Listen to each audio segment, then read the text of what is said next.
양천구 의회가 최근 논란이 됐던 노인복지센터 직원 횡령 사건과 관련해 문제를 제기했습니다. 구의회는 이런 문제가 발생한 건 관리 감독이 소홀했던 것 아니냐며 양천구의 재발 방지 대책을 요구했습니다.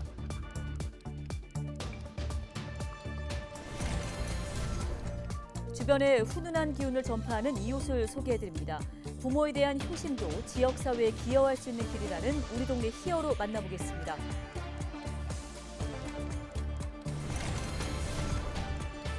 가을을 맞아 지역 곳곳에서는 축제가 한창입니다. 이번 주말 진관동 북한산성에선 올해로 10회째를 맞은 북한산 한문화 페스티벌이 열립니다.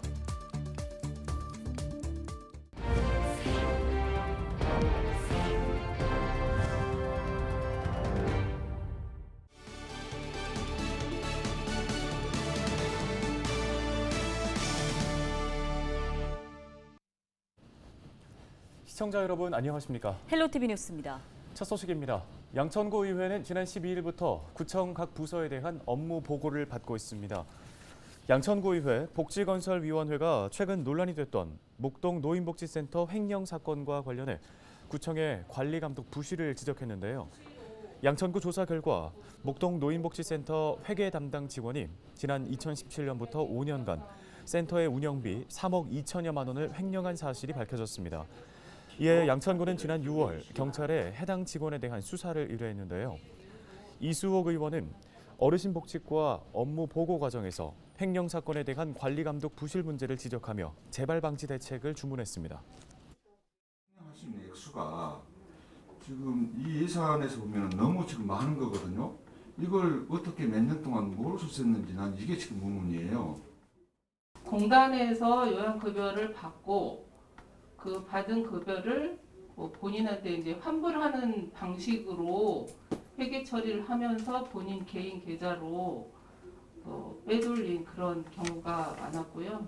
경찰서 말로는 한 10월 중에는 수사가 어느 정도 종결이 될 것으로 지금 그렇게 알고 있습니다. 양천구 의회는 이번 주까지 부서별 업무 보고 일정을 마무리한 뒤 오는 17일부터 추가 경정 예산안 등 안건 심의에 나설 예정입니다. 북한산 한문화 페스티벌이 오는 15일부터 이틀간 진관동 북한산성 제2주차장에서 열립니다.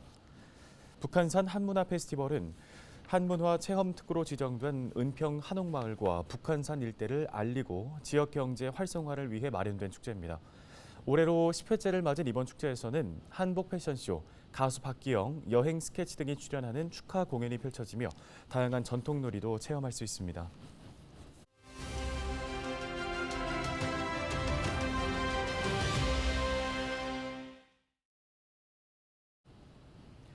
네, 이번엔 주변의 훈훈한 기운을 전파하는 우리 동네 이웃 한 분을 만나보겠습니다. 네, 지난 1일 진행된 은평 구민의 날 기념행사에서 은평대상 효행상을 받은 강창선 씨인데요. 전화 연결해 보겠습니다. 안녕하십니까?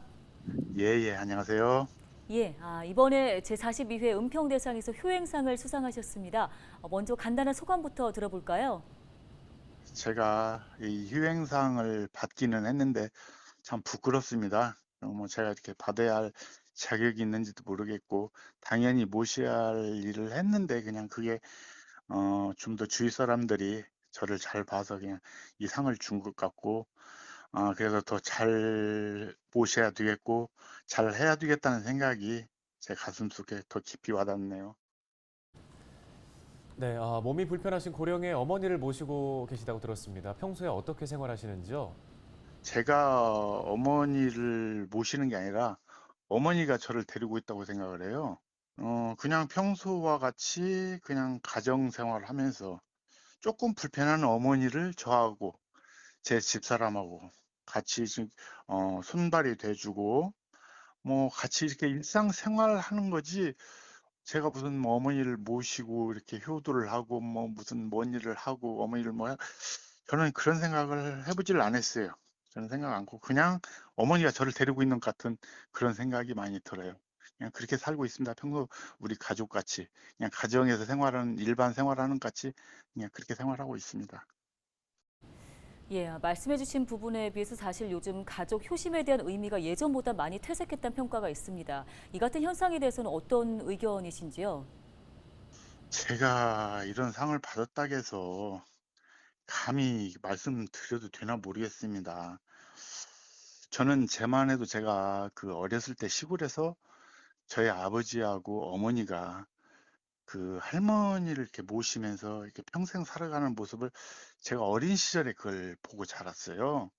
그리고 제가 이제 뭐 학교 다니고 직장 생활하고 뭐 그러고 자연스럽게 이렇게 사회생활을 하게 됐는데 글쎄요, 뭐 요즘 저 같은 경우는 그렇게 잘하고 보고 자랐지만 요즘 이 살아가는 사람들은 핵가족 사회를 살다 보니까 좀 경제적인 문제가 있고 또 경제적인 문제가 있다 보니까 개인주의적인 어떤 사고방식 같은 거라든지 그런 게 이렇게 크다 생각을 하는데 그렇지 않은가요? 전 그렇게 생각하는데요. 네, 끝으로 이웃들에게 전하고 싶은 말씀 있으실까요? 제가 볼 때는 그 모든 부모님을 모시고 있는 사람들이 부모님한테 효도한다고 생각하지 않을 거래요. 그리고 그냥 같이 가족으로서 우리 어머니, 우리 아버지잖아요. 내가 우리 어머니, 우리 아버지를 모시지 않는다면 누가 그런 생각을 할 수 있겠어요. 그리고 아직까지 우리나라는 글쎄 그 유교 사상이 아직도 그 어떤 정서적으로 있다고 생각을 해요. 그래서 좀 효도라는 생각보다도 좀 더 가족 간의 우애와 우리 가족을 지킴으로써 우리가 사회가 발전될 수 있고 또한 나로 인해서 부모와 자식 간에 더 돈독할 수 있는 어떤 그런 사회 정서를 이끌어가는 게 우리 세대가 이끌어가는 사회가 아닌가. 그래야 우리 사회가 건전한 사회가 되지 않겠어요? 저는 그렇다고 생각합니다. 네, 알겠습니다. 오늘 말씀 여기까지 들어보겠습니다. 우리 동네 히어로 강찬선 씨와 함께했습니다.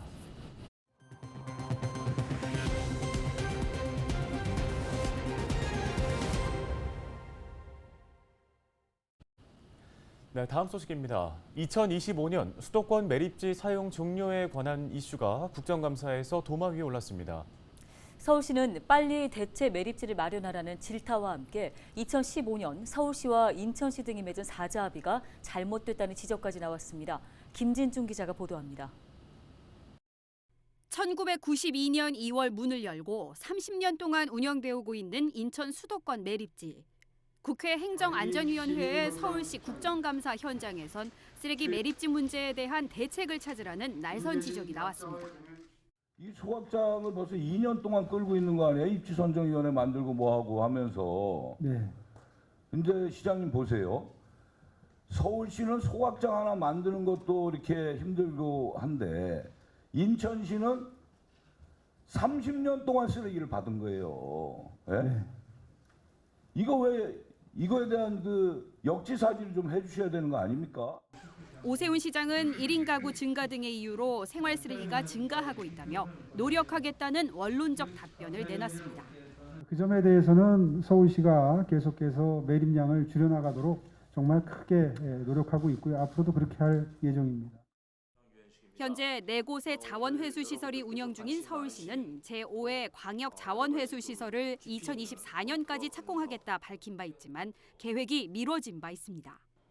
지난 8월 말 하루 1,000톤 규모의 쓰레기를 소각할 광역 자원회수 시설 최적 후보지로 현재 마포 자원회수 시설을 선정해 발표했지만 이 역시 주민 반대에 부딪히며 고민이 깊은 상황입니다. 뾰족한 답이 나오지 못하는 상황 앞에 이날 국감 현장에선 지난 2015년 환경부와 서울, 인천, 경기 3개 지자체가 모여 맺었던 사자 합의가 재소환되기도 했습니다. 2015년도 사자 합의를 기준으로 해서 앞으로 인천시와 잘 논의해 보도록 하겠습니다. 2015년도 사자협의도 2025년까지 대체 매립지를 만들지 못하면 또 있는 매립지를 또 쓰겠다 15% 그런 거 아닙니까? 네, 시장님. 준비를 했습니다만 이제 이런 내용이 2015년도에 사자 합의가 이루어졌고요. 그러니까 사자협의가 잘못됐다는 거예요. 노력을 했음에도 대체지를 찾지 못했을 경우 매립지 잔여 부지의 15% 범위에서 추가 사용할 수 있다는 조항이 잘못됐다는 것. 대체지를 빨리 확정 지으라는 지적 속 매립지 논쟁은 계속됐습니다. 그냥 쓰레기를 갖다가 파묻은 게 아니라 그에 상응하는 여러 가지 대가를 다 지불을 했거든요. 근데 그 부분에 대해서 지금 이 자리에서 지나치게 강조를 하게 되면 뭐 불필요한 논쟁이 유발될 것 같아서 서울시는 마포 광역자원회수시설 건립 의사에 변함이 없는 상태로 오는 18일 주민 설명회를 통해 후보지 선정 과정을 주민들에게 알린다는 계획입니다. BTV 뉴스 김진주입니다. 양천구가 목동교 아래 6,000제곱미터 부지를 MZ세대를 위한 복합 스포츠 공간으로 조성합니다. 구는 안양천 목동교 하부 현상 설계 공모를 진행해 MZ 모의자고를 당선작으로 선정했습니다. 당선작 설계대로라면 목동교 아래에는 복합 스포츠 공간을 비롯해 웨이팅존과 스트레칭존, 정원 공간 등이 함께 조성됩니다. 또한 야간 경관을 위한 조명과 미디어 파사드도 설치됩니다.